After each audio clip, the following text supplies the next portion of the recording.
Linux Out Loud is firing up our mics, connecting those headphones as we search the community for themes to expand upon. We keep the banter friendly, the conversation somewhat on topic, and we have fun doing it. This week, we're spouting off about all the things we're up to. Let's get into episode 79.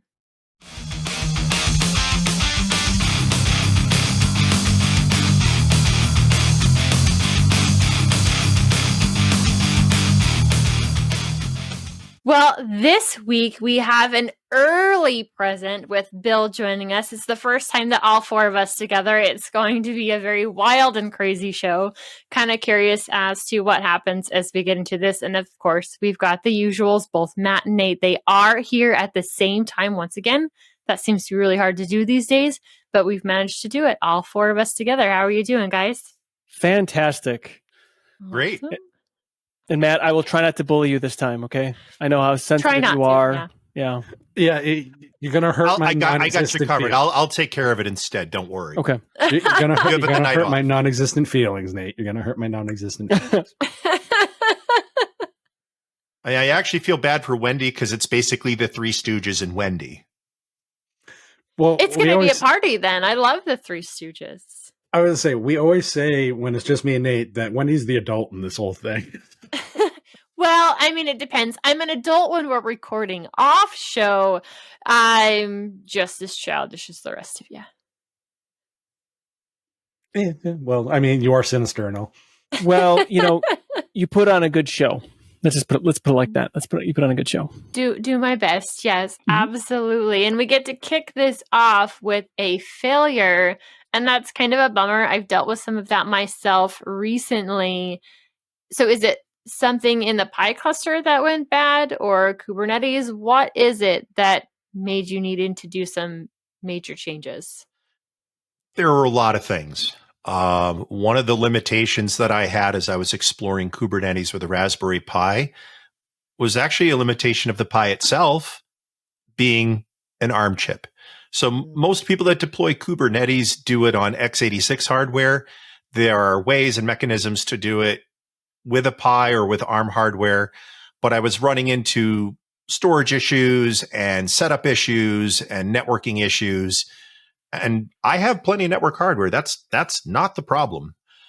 So You're the network guy on the network. I have lots of network experience and I have way too complicated of a home network. I won't get into that here. But what I did do is over the summer, I visited a good friend of mine who does do Kubernetes for a living.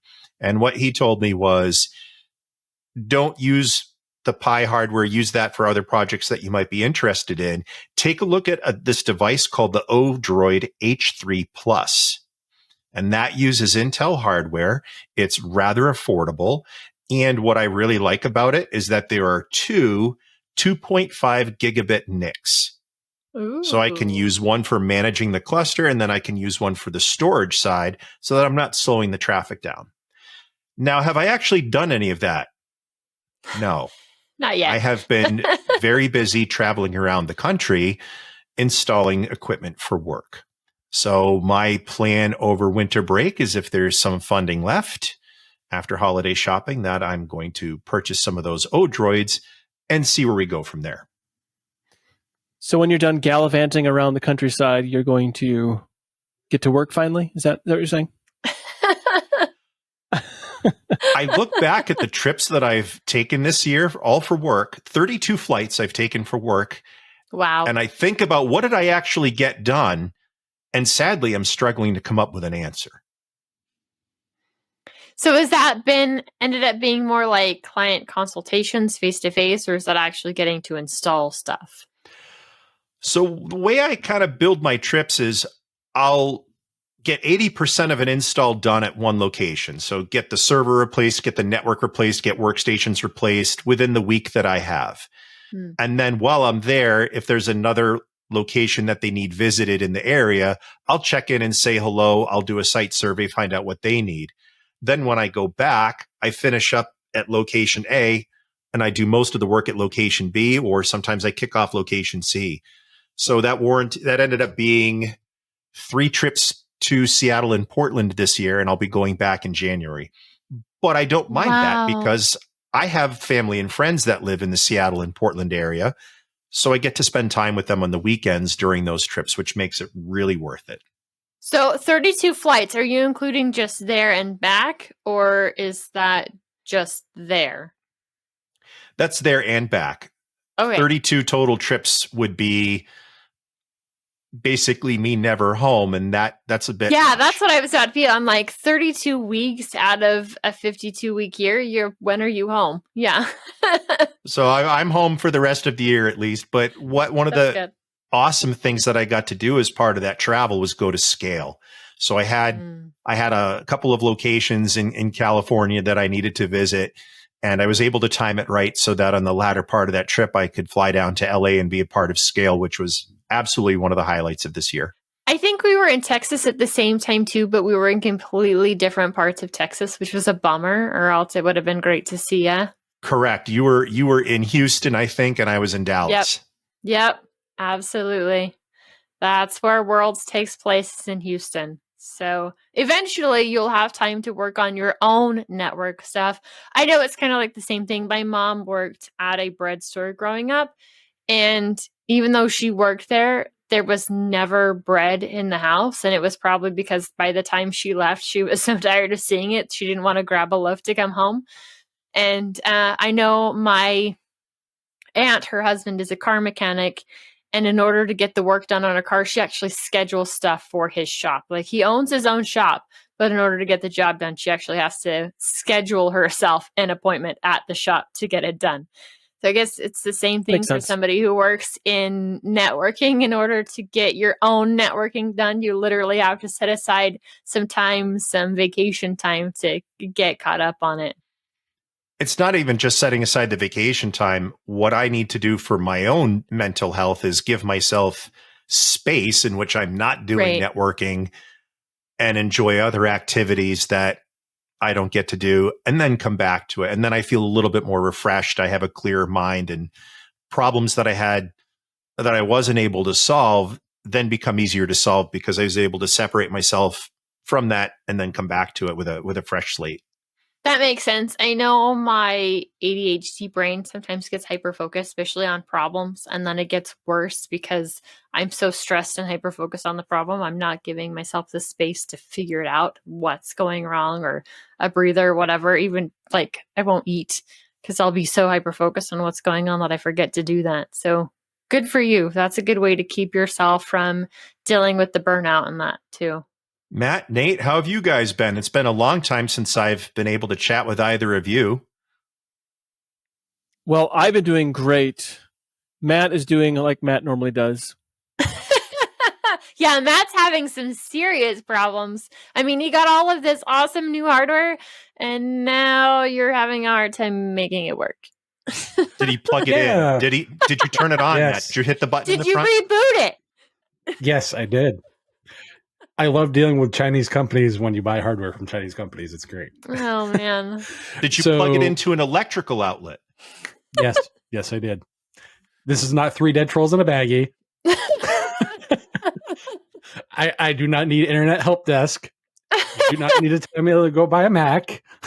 Oh, that was my next line. So maybe, Matt, were you holding it wrong? I mean, that could be an issue. Were you holding it wrong? Well, to be fair, we were having some issues before we got started on the show today, and Magneto was leaning on my tower, so that could have been part of the issues that I was having. Do you have a Magneto over there that was causing interference? That's a pretty viable answer, actually. Yeah. So the short version, the mini forums, I was testing out the eGPU, which is behind the PS5. So I had done all my benchmarking on Linux. I had done Garuda and all that stuff, working fine for the most part.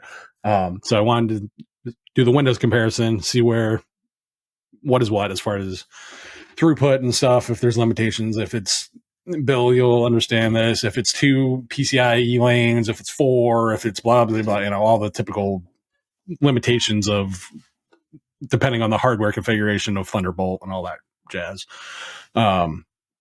So installed Windows. That experience is painful. I forgot how much I dislike that.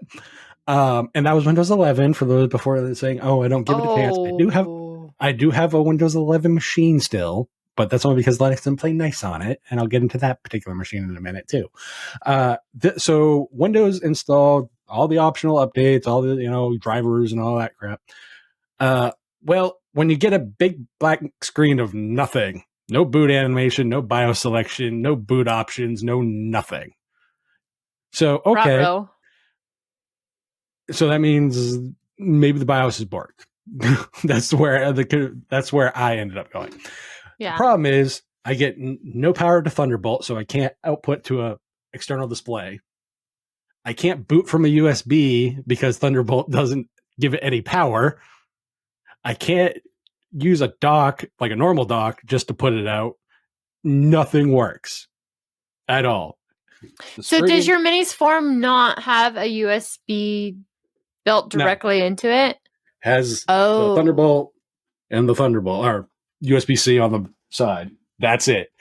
It detects nothing. So I have at the time, $1,100 purchase that I cannot use currently. Wow.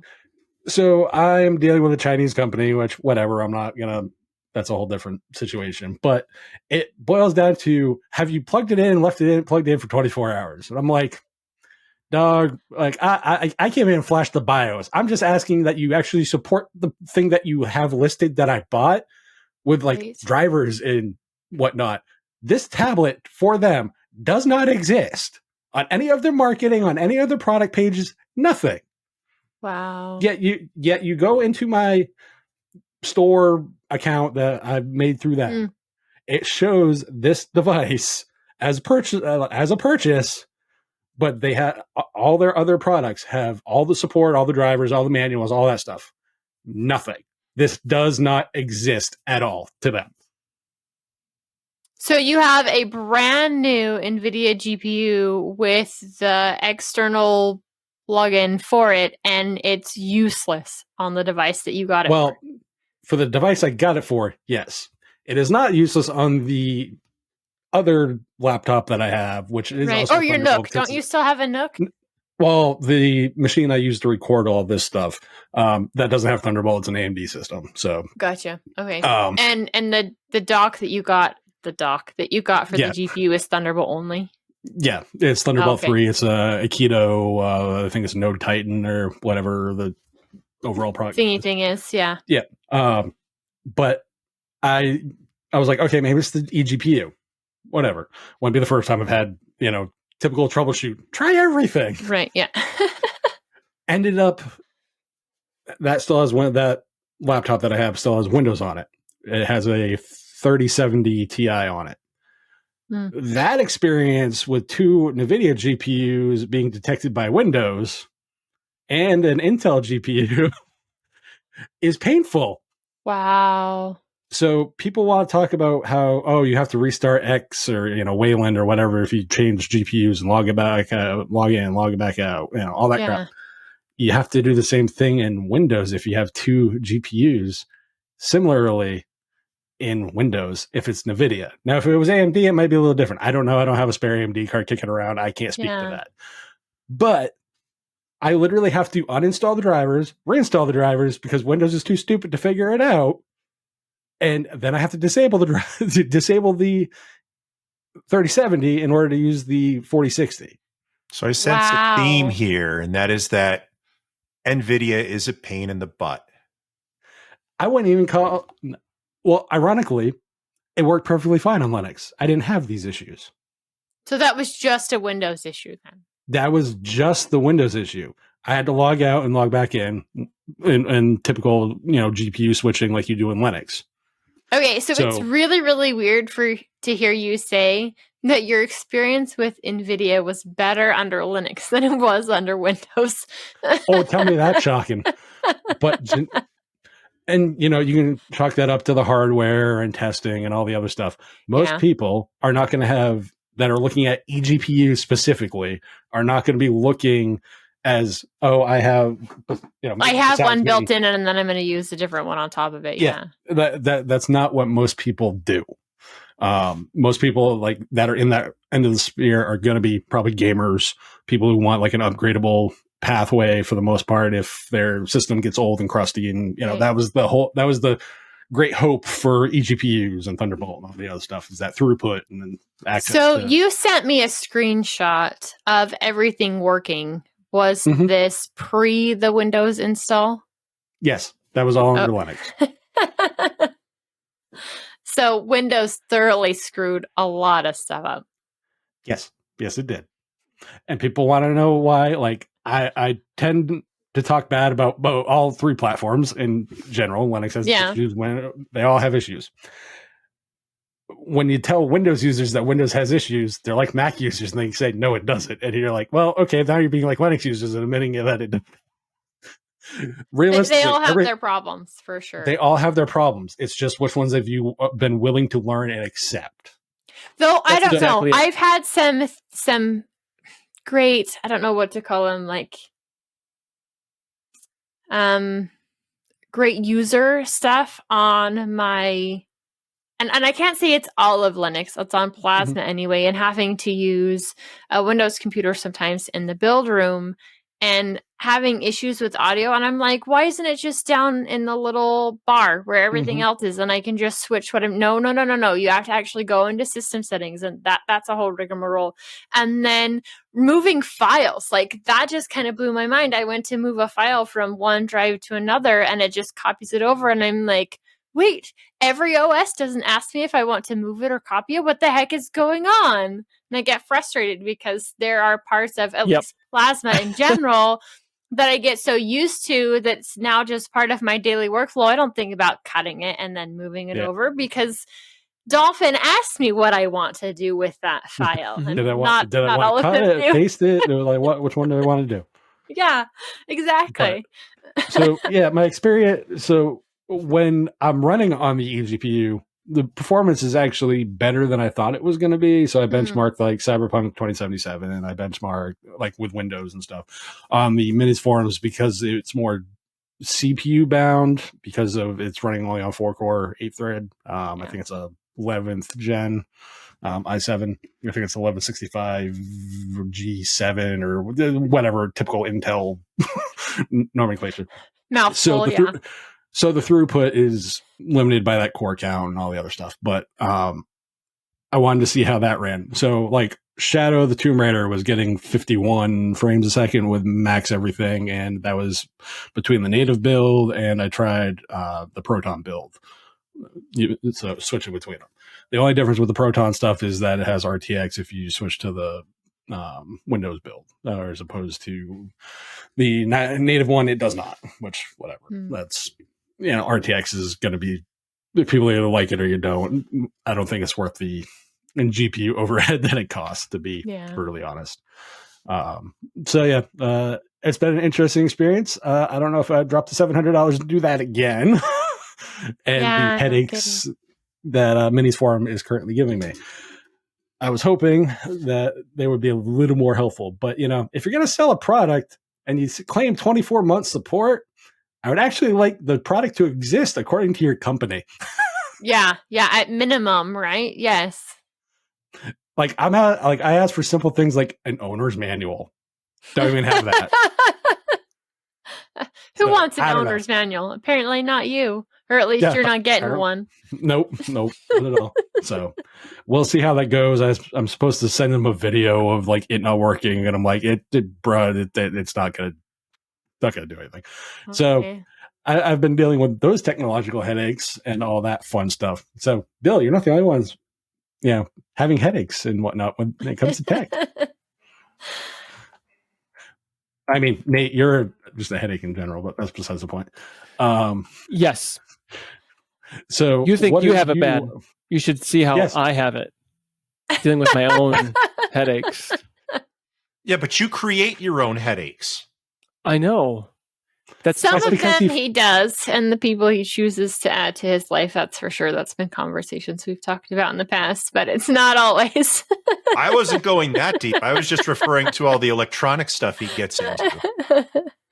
He does have a backlog. But So I Nate, do. while I'm busy trying to solve problems and whatnot, though, you're busy actually building stuff that might make you more productive. I am. So I built myself a new workbench. It's been on the list of things to do basically since summertime, and I finally got around to it. So I had a smaller workbench, and as I got more equipment and organized more of my tools, like the workspace kept getting smaller and smaller because, more things to help me do things, but then the things to help me do things were interfering with my ability to do things. So that meant I needed to build myself a bigger workbench. So what I have behind me is supposed to be my retro tech table. And right now there's like stuff all over it because I'm working on numerous things. So I wanted to basically get the workbench over here done so that I can take the projects that are on there and put them over here. And I only shared a few projects with you, in our pre-show, which I'll talk about those at a later time. But about the workbench, it's 3 foot by 8 foot, and then I had some leftover LED lit glass shelves, which is kind of what makes up this thing that I use day in and day out.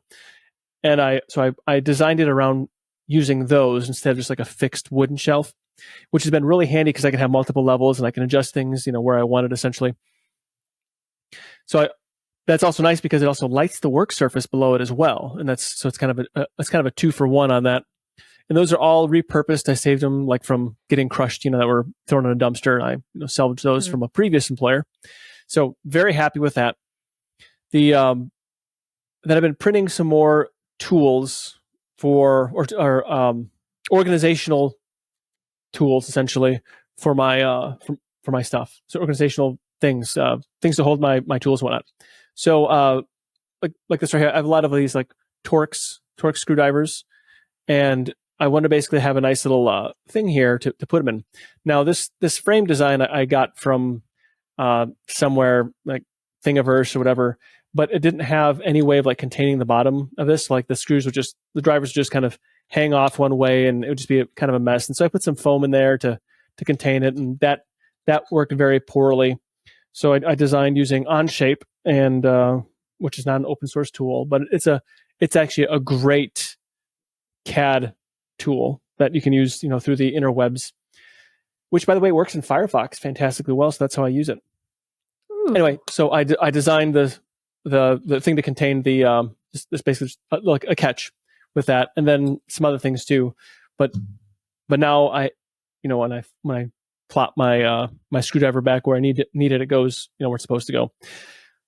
So things like that, just trying to organize things out a little bit better. Also, some components to basically hold like my wire strippers and whatnot, and other tools, so I can just easily just kind of grab it and go, and make it happen. And also like nips and whatever else. So that's been very, very nice. And then now I have space to work on a larger project. So I have some repairs I want to do. Like it's kind of like I'm not great at soldering. I'm in fact pretty terrible, but I'm trying to get better.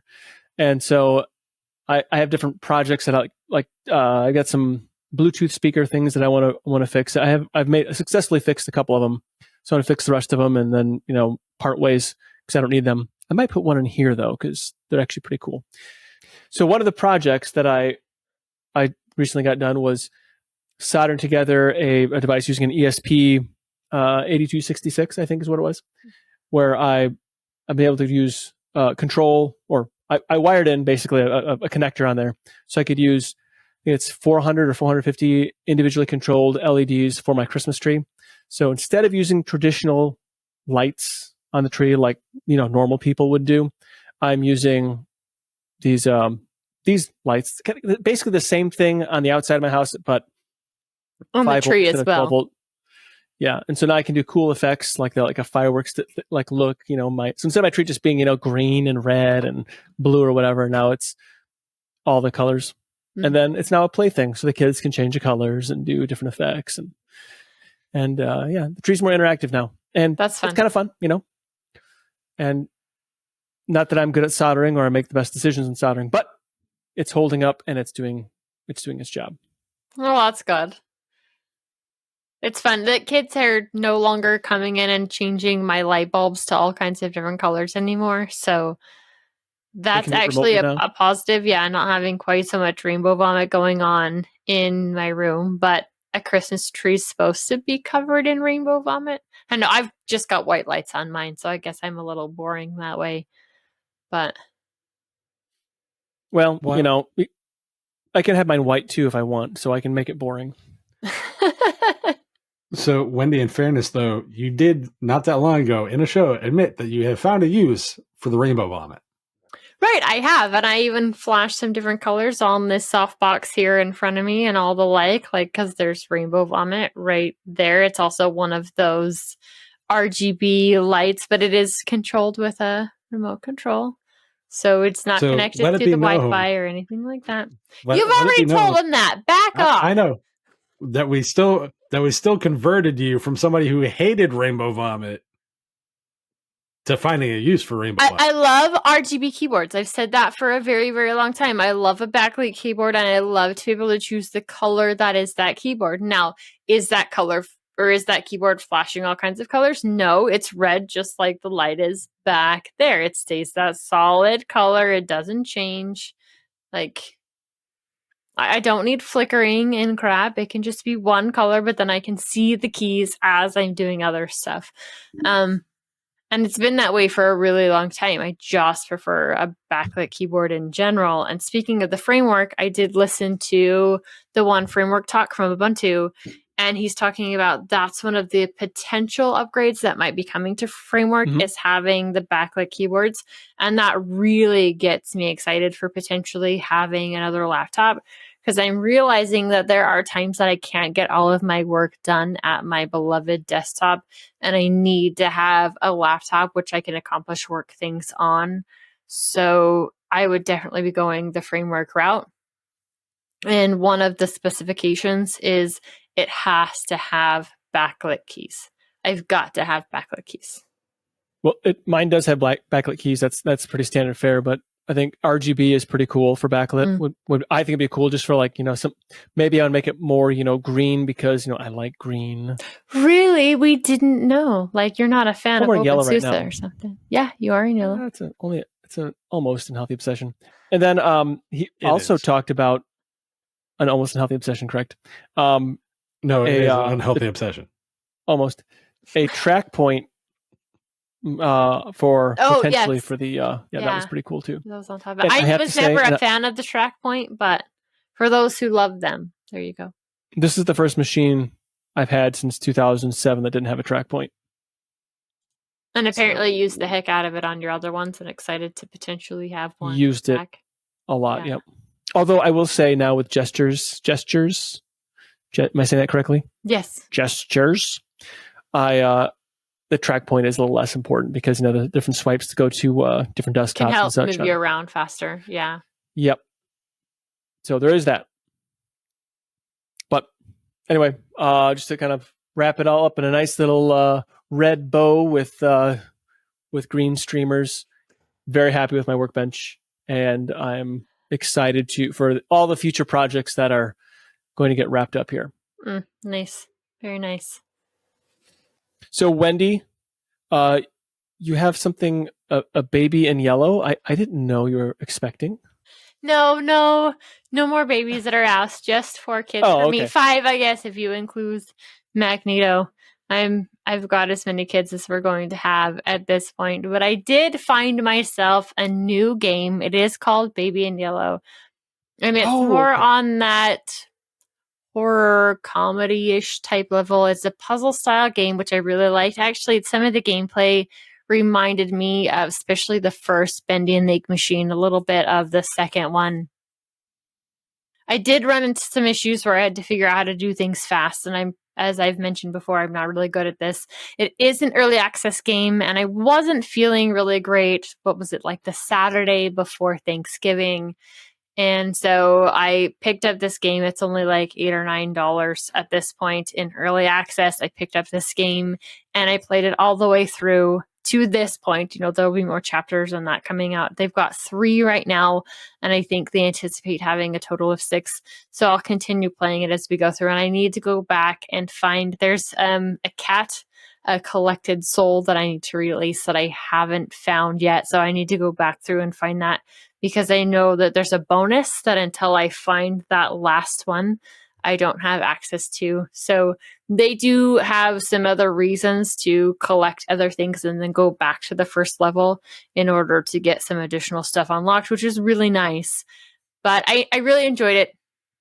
I really enjoyed it so far, and I haven't played Phasmo a lot lately. I just haven't had the time between robotics going on and editing stuff I'm doing for the network. I've just kind of been slammed and haven't been able to play Phasmo as much. So it was nice to just kind of take a little time on Sunday and play a game start to finish in its current state. And if you are someone who enjoys puzzle games, I know Ryan isn't, he fully admitted that on one of the last episodes of DL. That's not his thing. But if that's something you enjoy, this one's pretty good.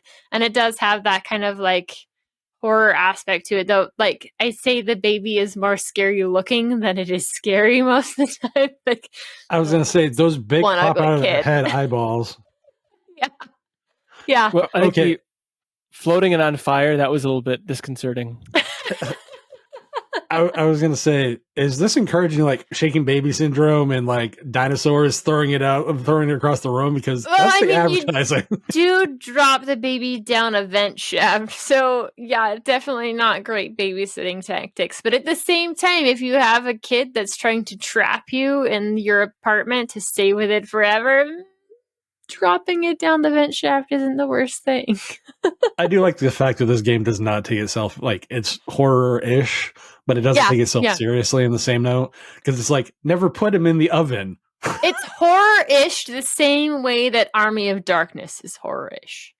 Yeah, so it's got like it's areas where it's like, oh, okay. Yeah, absolutely. And I haven't put the baby in the oven yet, but I know that there's some fun things that happen if you do. So maybe on my next playthrough. If somebody like skips through this and then just get that part right there, that's going to be a Hansel and Gretel moment. Problematic, yeah. Just saying. So I'll be totally honest. I am not obviously a people person for the most part, shock. But I do love the fact about exactly what I say about kids generically, because I work in retail, so I deal with kids quite often, is this baby as it floats underneath the between the feature listing and your babysitting duties. The evil eyes. I do call kids demon seed for a reason. Well, being in retail and in fairness, you've got a kid in some place that has things that they want, and so they're going to be at their worst in a store. Now, it's usually the adults that are at the worst, and the kids are just not helping that. So therefore, I just dislike both. Well, there's some synergy between them. So yes, I have worked retail, but I've worked retail in a completely different capacity, which I can tell you about after the show. I'm not dropping that here. Yeah, but there were no kids that came into the store just by the nature of the store. But yeah, I get dealing with people. Yeah, I get dealing with people. But no, it looks like a fun game, and for the $9, that's really not that bad as a entry price. Yeah, it really isn't, and it was a lot of fun. And now that I own it in early access, I get all of the updates as we go along with it. There was another game that I bought early on. I can't remember. It's kind of along the horror genre, but you had to buy each chapter of the game as it came out, and so I've only ever got the first one. Because so it was probably an episodic release style game. So something like that. Well, I mean, the first Bendy was released one chapter at a time, but if you bought the early access, you weren't buying every single chapter as you came out. And I can kind of see that model of how they do that, because the chapters weren't super expensive. But I don't think about it. This game, Baby in Yellow, I probably would go ahead and get the next one. I really enjoyed it, and the other one, like I said, I can't even remember what it's called. I just know that you're having to buy it a chapter at a time. I wasn't in love with it, so I didn't continue to buy the additional chapters and play it. But It's fun. It's got a very positive rating from the users that have played it. It's definitely a fun game if you're in that horror comedy puzzle genre. I don't have really great game terms like Matt does. You get my I don't play games game description. It's a first person puzzle game, the short version. There you go. And I definitely prefer the first person games. I definitely don't like anything that's top down, especially if I'm like hunting Fanatical or something and I'm like, oh, that's top down. It's out. That's out. I don't do well with any parkour or running anything like that. So if I'm looking at it from the third person above, there is no way I'm getting through that map. I'm done. I'm out. Now, like the old Sonic games, if you're going from the side, that's not as bad. I can handle that. Okay, still not my favorite game style. But top down third person, that's a hard no. It's an absolute hard no. So don't recommend any Assassin's Creed games to Wendy. Yes, definitely not. I've vaguely heard of them. I think Matt's even talked about them. But if that's their style, yeah. It is literally a third person parkour game with combat elements. Though I will say the combat is mad simple the older ones up to Syndicate anyway, where it was mad simple. It was literally just dodge and stab people in the face. That was literally the combat. So I might be able to get through that combat, but if it's anything more complicated than that, I'm out. If I'm doing complicated, it's the puzzle game. It's not the parkour or the combat. That's For me, it's the heights. If I look over the ledge, I can't do heights. So if I look over the ledge, even in a game, first person or third person, I just retreat into my chair and back away very slowly. That's my it. You're stomach, out too, huh? I'm out. I'm out at that point. Anything looking over an edge, I can't do it. I'm trying to think, are there like any games that I play that has that? And I don't think so. Like you have to climb to some higher levels in Bendy, both the old and new version. But yeah, I don't think there's anything like super high. You're not looking over the edge of the cliff. You're just like a story up, a level up, and you've got a ladder that you can climb down or whatever. I don't know if that's a big deal, but nothing too high. You know, speaking of like looking over the edge and feeling a little bit woozy, I was playing Minecraft with my kids and I was in the Nether and I wanted to build a bridge out like over the lava, and you can like crouch and be able to like build things without falling off, which I'm good at falling off. Anyway, so I looked down and actually I had that little like feeling of, oh my gosh, I'm way up here. Wait, it's just a game. Why do I care? But oh my gosh, it's way up there. So anyway, I kind of understand that. I'm trying to empathize. Yeah. See, the only time that heights really bother me is if one of my kids is with me, especially my youngest, because that kid, he's going to be the death of me in general. But he's like so gung-ho all the time. I'm like panicked that he's just going to go right over the edge. So that's where my fear of heights comes in. So what you're saying is you like Obi-Wan and your kids like Anakin. If I understood Star Wars, then maybe I would get that reference. It's a terrible analogy, so I withdraw it. I will say that in reference to Wendy's absolute favorite subject, which is the Steam Deck. Oh, no. I brought mine on one of my trips, and I decided that to spend some time without Wi-Fi working in the plane, which on a 6-hour plane trip is akin to death for me. I broke out my Steam Deck and started playing Goat Simulator. And wouldn't you know I've seen that one. Is it good? It is fantastic. It is a phenomenal way to just waste time and destroy the environment around you.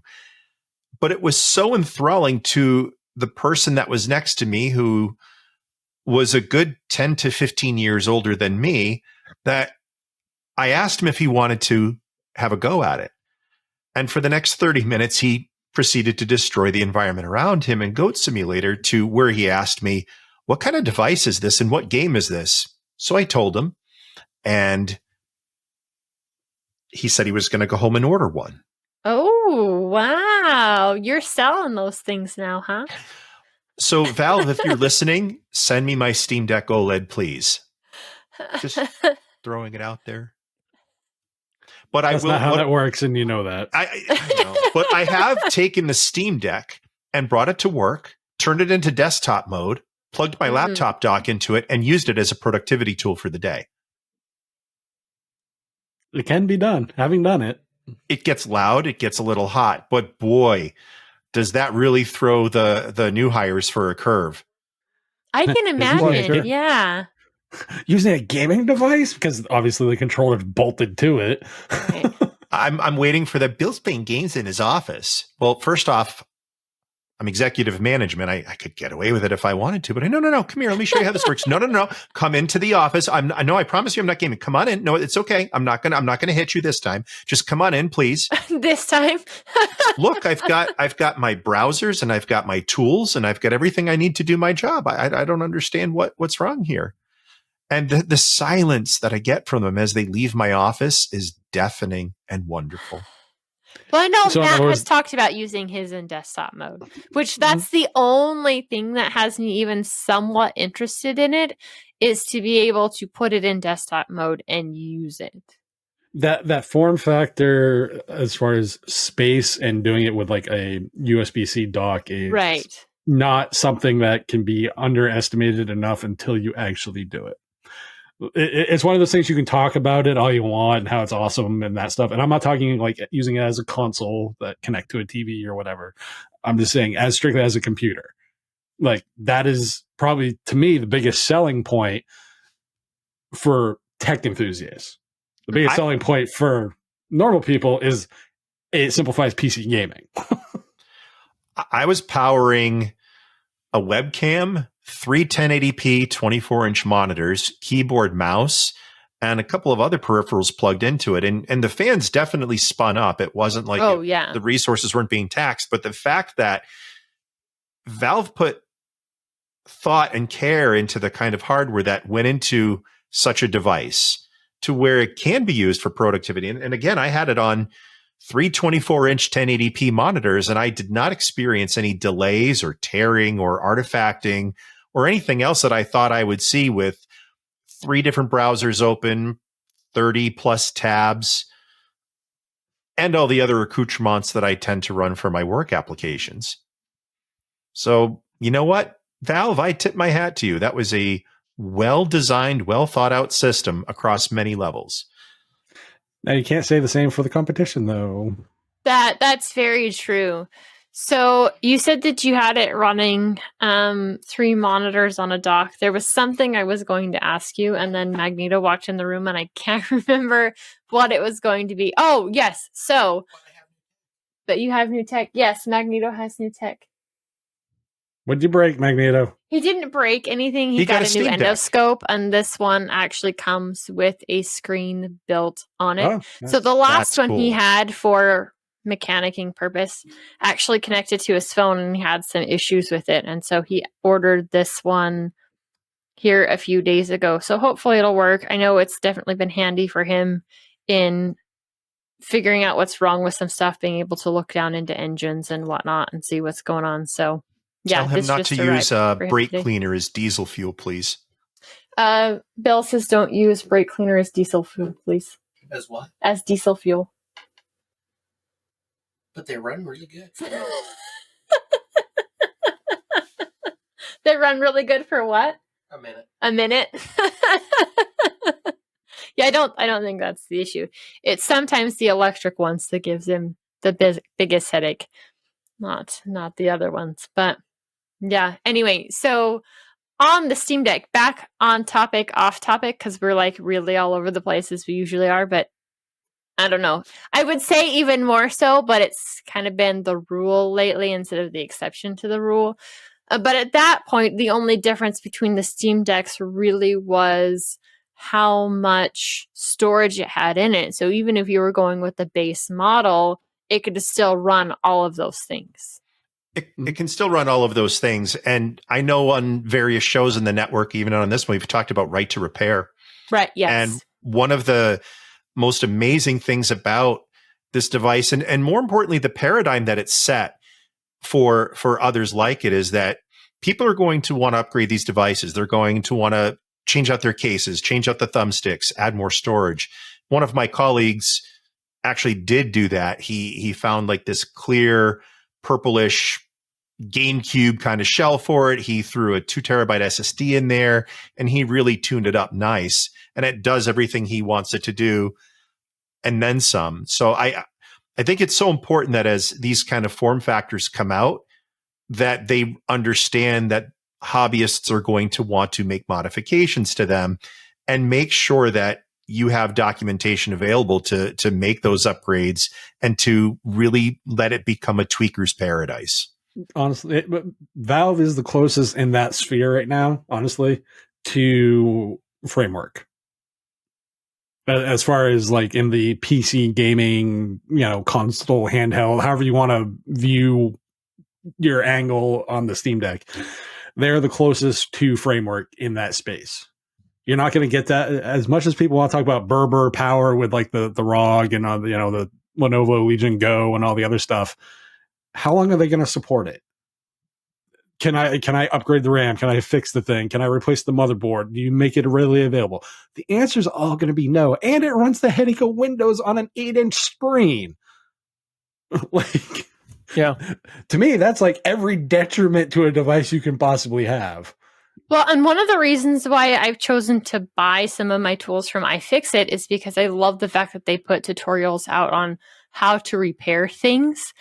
And not only do they have really awesome toolkits, I have a couple of them, but I love that they're putting that information out there for the community in order to fix it themselves. Yeah. Mm-hmm. Yeah.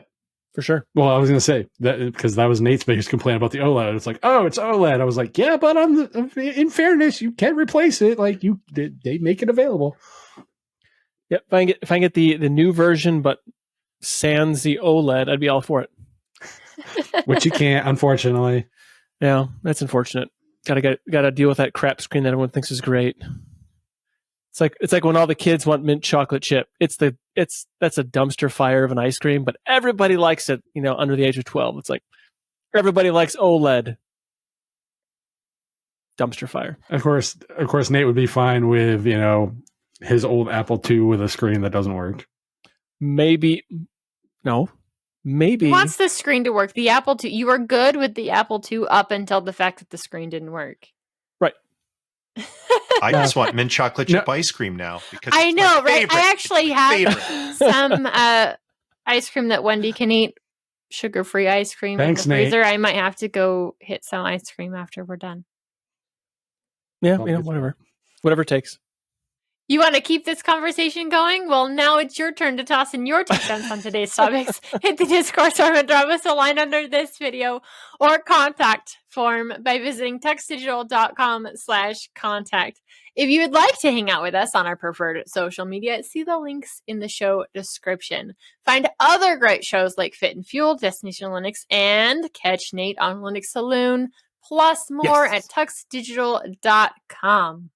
And you're all welcome to join me on Linux Saloon too. Ooh, I need to. I actually meant to for the Ubuntu discussion, and I got busy doing other stuff and missed it. But I will have to jump in sometime here soon. Even you, Matt. I would love to have you there. Wait, I didn't mean to now say I know that. You're lying. I would not be put out if you joined. I've joined Linux Saloon from time to time, and I've never had a bad experience. There you go. There you go. And Bill's one of my favorites too. Matt, Suck up. You're one of them. No, you tolerate me. Just get it right. No, Matt, I enjoy. In fact, now that we're like just totally going off the rails here on the outro, Matt, you have an open invitation to be a co-host with me on Linux Saloon. Wow. Gauntlet thrown. I didn't even get that, Matt. I didn't even get that. So that should tell you the high regard in which you were held with Nate. I'm trying to undo some. Now you're lying. But No.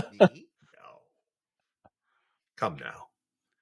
That's like saying I'm not sarcastic. Right? It should be Sinister Matt, not Sinister Wendy.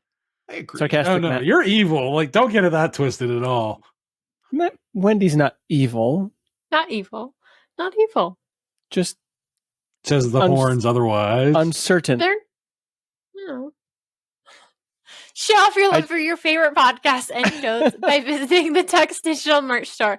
Grab yourself some awesome swag like the gamer-centric I pause my game to be here shirt, which it seems like Matt actually did this episode. Or Because his computer join broke. hashtag Team Wendy with some sinister Wendy swag. It's just a nickname. I'm super sweet. Don't listen to Matt. He doesn't He's know evil. anything. As always, we thank you for joining us. We'll be back next time with another awesome episode of Linux Out Loud. Until then, keep the banter friendly, the conversation nowhere on topic if we're going by this episode, and have fun doing it.